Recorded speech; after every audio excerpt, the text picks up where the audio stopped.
नमस्कार दोस्तों। आइए सुनते हैं चुड़ैल की अनोखी कहानी। राजस्थान के एक सुदूर गांव बिसनपुर की सीमा पर एक सुनसान हवेली थी। गांव के लोग उसे काली हवेली कहते थे। बरसों से यह हवेली वीरान थी, पर रात के समय वहां से कभी कभी अजीब सी चीखें और हंसी की आवाजें आती थीं। गांव के बड़े बुजुर्ग कहते थे कि वहां एक चुड़ैल का साया है, जिसका नाम था चंद्रिका।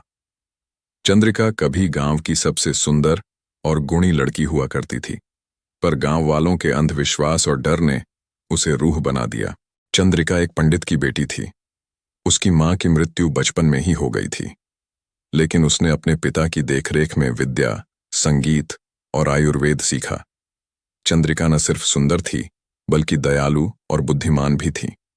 उसी गांव में ठाकुर प्रताप सिंह का बेटा विराट सिंह भी था, जो चंद्रिका से प्रेम करता था। परंतु चंद्रिका उसका प्रेम नहीं स्वीकारती थी, क्योंकि वह अहंकारी और क्रूर स्वभाव का था।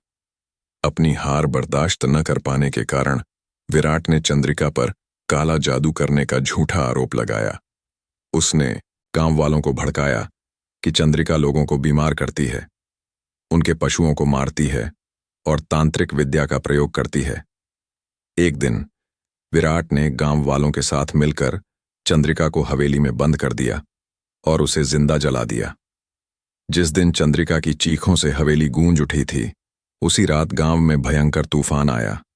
बिजली, आग और धुएं के बीच किसी ने देखा कि चंद्रिका की आत्मा काली धुएं जैसी कुछ बन गई थी। उस दिन के बाद गांव में अजीब घटनाएं घटने लगीं। बच्चे लापता होने लगे, पशु अपने आप मर जाते। रात को कोई लड़की हवेली की ओर जाती दिखती, पर लौटती नहीं। गांव वालों को समझ आ गया कि चंद्रिका की आत्मा अब चुड़ैल बन चुकी है। उसने शपथ ली थी कि वह उस गांव से हर उस इंसान को ले जाएगी जिसने उसके साथ अन्याय किया। 25 साल बीत गए। अब गांव में आधुनिकता की कुछ किरणें पहुंच चुकी थीं, लेकिन काली हवेली अब भी वैसी ही वीरान और भयावह थी। इस गांव में एक लड़की आई, आर्या, जो शहर से रिसर्च के लिए आई थी। उसका विषय था भारत के ग्रामीण अंचलों में चुड़ैलों की मान्यताएं और हकीकत। गांव के लोगों ने उसे समझाया, डराया, मना किया, लेकिन वह नहीं मानी। वह रोज शाम को गांव वालों से कहानियां सुनती और एक दिन अकेले ही हवेली की ओर चल पड़ी। रात का वक्त था। चांद आसमान में अधूरा चमक रहा था। हवेली की दीवारें खाई से हरी हो चुकी थीं, खिड़कियां टूटी हुईं और हवा में अजीब सी सड़न की गंध थी। आर्या जैसे ही अंदर गई, दरवाजा अपने आप बंद हो गया। वह चौंकी नहीं। उसने कैमरा ऑन किया और चारों ओर रिकॉर्ड करने लगी। कुछ ही समय में उसे किताबों का ढेर, पुराने बर्तन और एक टूटा हुआ झूला मिला, जो अपने आप हिल रहा था। तभी पीछे से एक ठंडी हवा का झोंका आया और उसके कैमरे की स्क्रीन काली हो गई। "तू कौन है?" एक धीमी पर गूंजती हुई आवाज आई। आर्या ने इधर उधर देखा।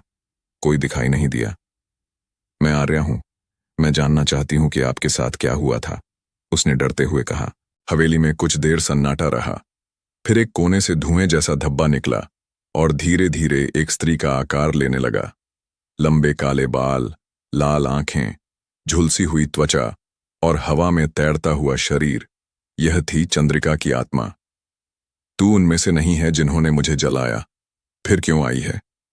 मैं जानना चाहती हूं कि आपकी आत्मा को शांति कैसे मिलेगी," आर्या ने साहस जुटाकर कहा। चंद्रिका ने कहा, "जिसने मुझे जलाया वो अब इस दुनिया में नहीं है, लेकिन मेरा सच कोई नहीं जानता। मेरी आत्मा इसीलिए बंधी हुई है। अगर तुम मेरे नाम को साफ कर दो और गांव वालों को मेरा सच बता दो, तो शायद मुझे मुक्ति मिल जाए।" आर्या ने हामी भर दी। अगले दिन वह गांव लौटी और गांव के मंदिर में सभी को बुलाकर चंद्रिका की पूरी कहानी सुनाई। उसने हवेली से मिले कुछ दस्तावेज और चंद्रिका की डायरी भी पढ़कर सुनाई, जिसमें उसके निर्दोष होने के प्रमाण थे। गांव वालों को अपने पाप पर पछतावा हुआ। उन्होंने चंद्रिका की याद में एक मंदिर और शिक्षा केंद्र बनवाने का संकल्प लिया। आर्या फिर से हवेली गई और चंद्रिका को सब बताया। हवेली में उस रात एक तेज प्रकाश फैला और चंद्रिका की आत्मा आकाश की ओर उड़ गई। उस दिन के बाद से काली हवेली कभी डरावनी नहीं लगी। गांव वाले अब वहां पूजा करने जाते हैं। आर्या ने अपनी रिसर्च पूरी की और चंद्रिका की सच्चाई नाम से एक किताब भी लिखी, जो देश भर में प्रसिद्ध हुई। स्टोरी अच्छी लगे तो लाइक और सब्सक्राइब करें। धन्यवाद।